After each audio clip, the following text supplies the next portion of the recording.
Sayang, bagi mama, agama itu bukan paksaan. Agama itu bukan warisan. Kalau kamu memang benar-benar meyakini Kristen sebagai agamamu, mama ikhlaskan kamu. Tapi di situ saya nggak nangis, Bang.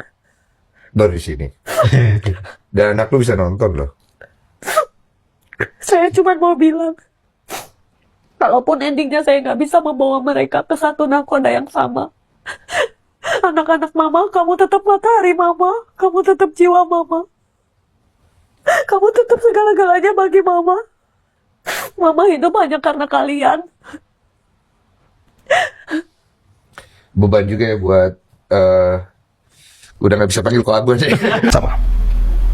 Jadi judul videonya adalah Satu Keluarga, Tiga Kepercayaan. Kita melawan takdir meski harus kehilangan yang paling berharga. Kita simak videonya ya. Silakan ajari mereka agama yang benar, kata dia. Iya. Jadi anak aku tuh aku pesantrenin, aku sekolah Islam, sampai akhirnya anak sekecil itu tuh dibully, Bang. Aku nggak tahu aku salah masukin. Dibully kenapa? Jadi aku masukin dia ke sekolah Muslim, Bang, bukan yang umum, bukan, tapi bener-bener sekolah Muslim, ya kan? Yang dimana ibu-ibu yang datang juga jilbaban panjang, cadaran kayak gitu-gitu, ya kan? Nah, tapi mungkin casing anakku tuh kan berbeda ya, Bang ya. Apa ini? Fisiknya? Chinese banget. Chinese banget. Nggak ada yang mirip aku banget gitu. Lebih ke Chinese ikut papa ya. Bapaknya semua gitu kan. Nah, anak aku ini yang paling besar itu kan berdua tuh sekolah ya kan. Yang anak yang itu kan masih bayi gitu. Nah, jadi anak pertama sama ketiga tuh bedanya 5 tahun gitu. Jadi ini masih belum inilah. Nah, yang dua anak ini tuh aku sekolahin di sekolah Muslim, Bang. Ada fotonya juga, nanti aku liatin. Nah, terus udah gitu dia tuh mendapat perlakuan yang nggak nyaman. Sampai anakku tuh pernah bilang gini, Bang, Mama artinya sat apa ya? Nanya gitu loh. Kenapa? Itu aku sering dikasih tahu katanya. Koko sat, makanya pakai nama ya. Tapi aku samarin nama anakku ya. Koko katanya gitu.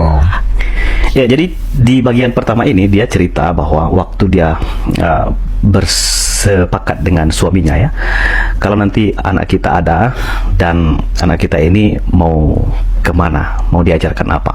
Nah, suaminya bilang ya terserah kamu kasih saja ke agama kamu ya, ajarkan dia ajaran yang paling benar. Tetapi nyatanya waktu dia masuk ke sekolah tersebut, anaknya malah dibully ya. Dia dibully karena dia punya raut muka yang atau fisiknya yang kelihatan Chinese banget, sehingga dia dikatakan sesuatu yang tidak perlu saya sebutkan ya tadi di dalam video tersebut disensor ya. Intinya anaknya dibully. Kita lanjut ya.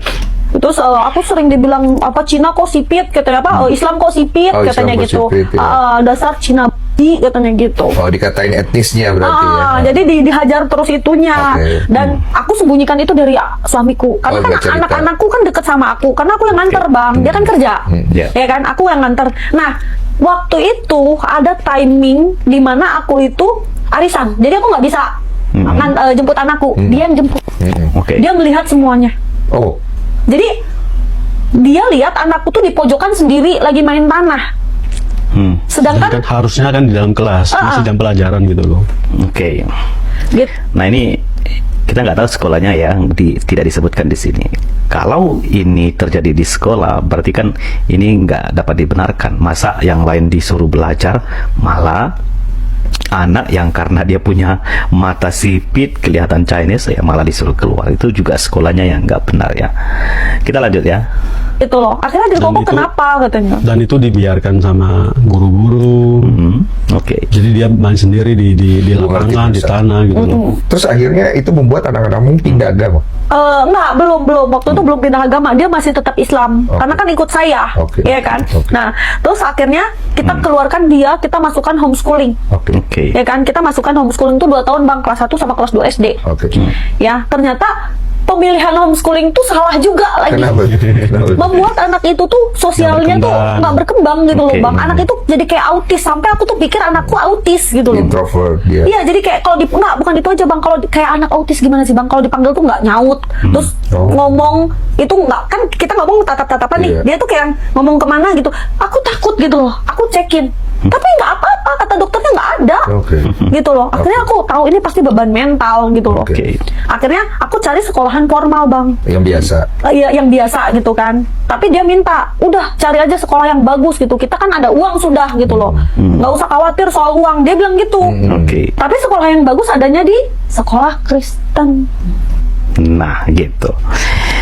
Ya, masalahnya sekarang sekolah yang bagus itu bukan masalahnya ya. Ya, sekarang justru sekolah yang bagus itu adalah sekolah Kristen. Jadi dilema ini ya. Anaknya Islam lalu ditaruh di sekolah, malah dibully karena dia punya fisik yang karena Chinese.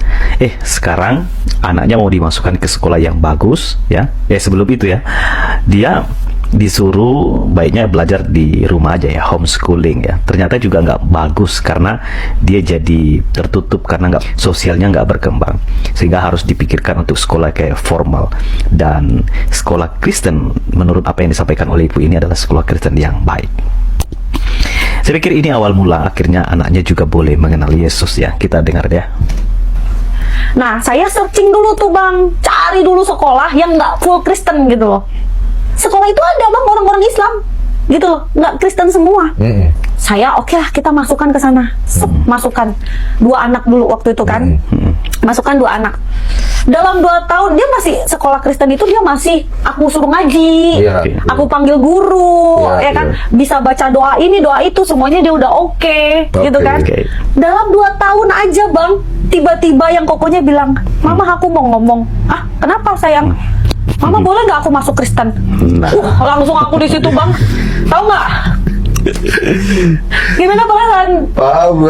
Di satu sisi bapaknya Konghucu, anak-anak Islam malah minta Kristen. Pusing ya? Aku stres, Bang. Aku stres. Aku bilang, ya Allah, cobaan apa ini? Saya bilang. Tapi abang tahu nggak apa yang saya bilang? Kenapa nak? Gitu. Saya sepertinya nyaman di Kristen, Mama, katanya. Kenapa dia nyaman di Kristen? Aku nggak tahu, aku nggak mau lebih, karena aku udah kayak gitu loh, kayak dilempar sama batu besar dari gunung itu, dikemplokin aku gitu loh. Aku cuma nangis, tapi aku nggak di depan anakku gitu loh. Aku berusaha tegar di depan anakku. Terus aku nggak tahu kenapa tiba-tiba aku ngomong gini, sayang, bagi Mama agama itu bukan paksaan, agama itu bukan warisan. Kalau kamu memang benar-benar meyakini Kristen sebagai agamamu, Mama ikhlaskan kamu. Ya, jadi setelah dia masuk Kristen, maksudnya masuk sekolah Kristen, dan ternyata anaknya minta ya untuk masuk Kristen karena dia merasa nyaman. Dan disitulah mamanya rasa terpukul seperti batu ditimpakan kepada dia. Dan ya, biasalah seorang ibu apalagi melihat anaknya yang minta pindah agama. Dia Islam, suaminya Konghucu, dan juga sementara anaknya sebelumnya Islam, malah minta masuk Kristen. Itu yang membuat hati seorang perempuan ini, saya tidak tahu namanya ya, menangis begitu sedihnya ya. Apakah ini suatu kebetulan? Tentu bukan suatu kebetulan. Ada maksud dan rencana Tuhan ya. Kita lihat dulu ya. Tapi di situ saya nggak nangis, Bang. Baru di sini. Dan anak lu bisa nonton loh. Saya cuma mau bilang, kalaupun endingnya saya nggak bisa membawa mereka ke satu nakoda yang sama, anak-anak Mama, kamu tetap matahari Mama, kamu tetap jiwa Mama, kamu tetap segala-galanya bagi Mama. Mama hidup hanya karena kalian.